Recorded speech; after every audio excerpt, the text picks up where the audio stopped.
Champions ট্রফির বাকি মাত্র 10 দিন, তার আগের মুহূর্তে এবার বড় সুখবর পেল বাংলাদেশ। এই গ্রুপ থেকে যেন কপালটাই খুলে গেল শান্তদের জন্য। টুর্নামেন্টের সেমিফাইনালে পথটা সুগম হলো টিম টাইগার্সদের। বিপরীতে ভারত পাকিস্তানের পর এবার দুশ্চিন্তায় পড়ল নিউজিল্যান্ড। চ্যাম্পিয়ন্স ট্রফির আগে বাকিদের বিপদে কিভাবে সুখবর পেল বাংলাদেশ, সেটাই জেনে নেব রিপোর্টে।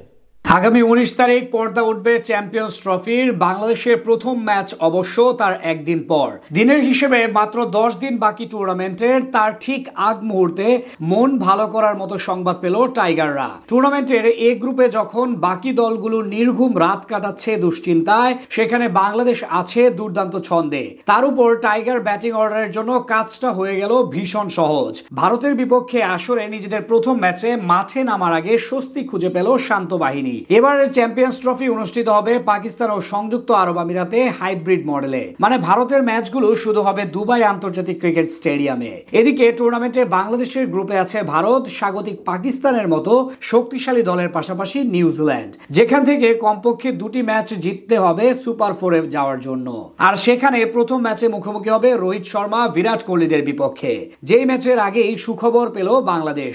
এক্ষেত্রে অবশ্য এখন চিন্তায় বাকি তিন দল। আগেই শোনা যাচ্ছে ইনজুরির কারণে 2025 চ্যাম্পিয়ন্স ট্রফির শুরুর ম্যাচগুলো খেলা অনিশ্চিত ভারতের সেরা পেসার জাসপ্রীত বুমরার। এবার তার সঙ্গে ইনজুরি লিস্টে যোগ হয়েছে বাকি দুই দল নিউজিল্যান্ড ও পাকিস্তানের ক্রিকেটারও। শনিবার দুই দলের মধ্যকার ম্যাচে ইনজুরিতে পড়েন পাকিস্তানের তারকা পেসার হারিস রৌফ। পাকিস্তানের বোলিং ইনিংসে নিজের সপ্তম ওভারের দ্বিতীয় বলের পর মাঠ ছাড়েন হারিস। পরে পাকিস্তান ক্রিকেট বোর্ড জানায় তিনি বাম পাশে বুক ও প্যাটের পেশিতে তীব্র ব্যথা অনুভব করেছিলেন। প্রাথমিক পরীক্ষার পর জানা যায় পরীক্ষিত এই fast bowler lower grade side strain এর ইনজুরিতে পড়েছেন। একই সঙ্গে নিশ্চিত করা হয় পাকিস্তানের ইনিংসের সময় তিনি ব্যাট করতে নামবেন না। সাধারণত এসব ইনজুরিতে কমপক্ষে 2 সপ্তাহ বিশ্রামে থাকতে হয়। চ্যাম্পিয়ন্স ট্রফি শুরুর মাত্র 10 দিন আগে এমন এক ইনজুরি নিশ্চিতভাবে পাকিস্তানের জন্য বড় এক ধাক্কা। গতি এবং পুরাতন বলে সুইং দক্ষতা হারিসকে সাম্প্রতিক সময় করেছে পাকিস্তান স্কোয়াডের অবিচ্ছেদ্য অংশ।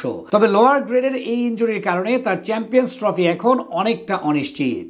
এদিকে আইসিসির এই ইভেন্ট শুরুর আগে সংযুক্ত আরব আমিরাতে টি-20 লিগে ডেজার্ট ভাইপার্সের হয়ে খেলেছিলেন লকি ফার্গুসন। সেখানে বোলিং এর সময় চোট পান তিনি। চোট কতটা গুরুতর সেটি দেখার জন্য ইতিমধ্যে স্ক্যানও করা হয়েছে। শোনা যাচ্ছে রিপোর্ট খারাপ আসলে টুর্নামেন্টের গ্রুপ পর্বের ম্যাচগুলো মিস করতে পারেন তিনি। এমনকি ছিটকেও যেতে পারেন আসর থেকে। আর অভিজ্ঞ এই পেসারকে না পেলে নিশ্চিতভাবে চ্যাম্পিয়ন্স ট্রফিতে বিপদে পড়বে কিউইরা। প্রতিপক্ষের পেস ইউনিটে যখন এমন একের পর এক ইনজুরির হানা, তখন রীতিমতো আকাশে উঠছেন তাসকিন আহমেদ, তানজিম সাকিবরা। সেখান থেকে বলা চলে এ গ্রুপে বাকিদের তুলনায় পেস বিভাগের দিক থেকে অনেকটাই এগিয়ে আছে এখন টিম টাইগার্স, যেটা এক সুখবর বাংলাদেশের জন্য।